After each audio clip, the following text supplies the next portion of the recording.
8 दिन तक आंदोलनकारी विवेक तिवारी अकेला आंदोलन करते रहे, लेकिन अस्पताल पहुंचते ही नेताओं की एंट्री हो गई।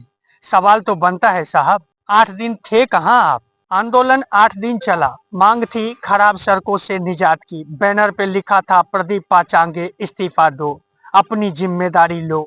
लेकिन 8 दिन बाद जब आंदोलनकारी विवेक तिवारी की तबीयत बिगड़ी और उन्हें अस्पताल में भर्ती कराना पड़ा, तब नेताओं की गाड़ियां अस्पताल तक पहुंचने लगी। अब सवाल ये है, जब विवेक तिवारी सड़क पर बैठे थे तब नेता सड़क पर क्यों नहीं दिखे?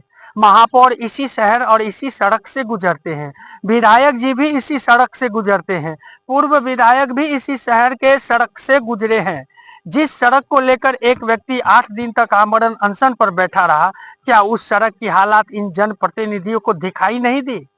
हाँ, अस्पताल में विवेक तिवारी से मिलने पूर्व विधायक क्षितिज ठाकुर जरूर पहुंचे, यह अच्छी बात है, लेकिन सवाल किसी एक नेता से नहीं है, सवाल बहुजन विकास आघाड़ी से भी है और भारतीय जनता पार्टी से भी।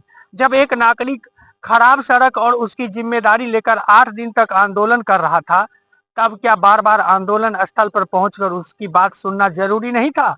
क्या जनप्रतिनिधि का काम सिर्फ चुनाव के समय जनता के बीच जाना है? और क्या किसी आंदोलनकारी के अस्पताल पहुंचने के बाद ही उससे मिलने जाना ही संवेदनशीलता की पहचान है?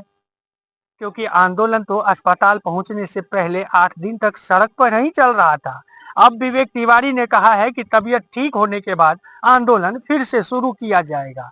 तो अगला सवाल और भी बड़ा है, जब आंदोलन दोबारा शुरू होगा तब क्या नेता भी आंदोलन स्थल पर दिखाई देंगे, या फिर एक बार फिर नेता अस्पताल पहुंचने का इंतजार करेंगे? ये सवाल किसी पार्टी के समर्थन में नहीं है, ये सवाल है जनता की सड़क, जनता की परेशानी और जनता के प्रतिनिधियों की जिम्मेदारी का। अब देखना होगा अगली बार जब विवेक तिवारी सड़क पर बैठेंगे तो उनके साथ सिर्फ समर्थक होंगे या फिर जनप्रतिनिधि भी खड़े होंगे। प्रदीप पाचांगे के खिलाफ आमरण उपोषण पर बैठे आंदोलनकारी विवेक तिवारी की तबीयत बिगड़ी, अस्पताल जाना पड़ा, उपवास स्थगित किया गया और कहा गया कि स्वास्थ्य ठीक होने के बाद आंदोलन दोबारा शुरू होगा। लेकिन यहाँ एक बड़ा और जेन्युइन सवाल पैदा होता है, क्या किसी सरकारी अधिकारी से इस्तीफा मांगने के लिए आमरण उपोषण करना ही सही रास्ता है? देखिए, अगर किसी अधिकारी पर भ्रष्टाचार, लापरवाही या नियमों के उल्लंघन के गंभीर आरोप है तो सवाल जरूर उठना चाहिए, लेकिन आरोपों की जांच कौन करेगा? सरकारी नौकरी कोई राजनीतिक पद नहीं है कि सड़क पर आंदोलन हुआ और इस्तीफा दे दिया जाए।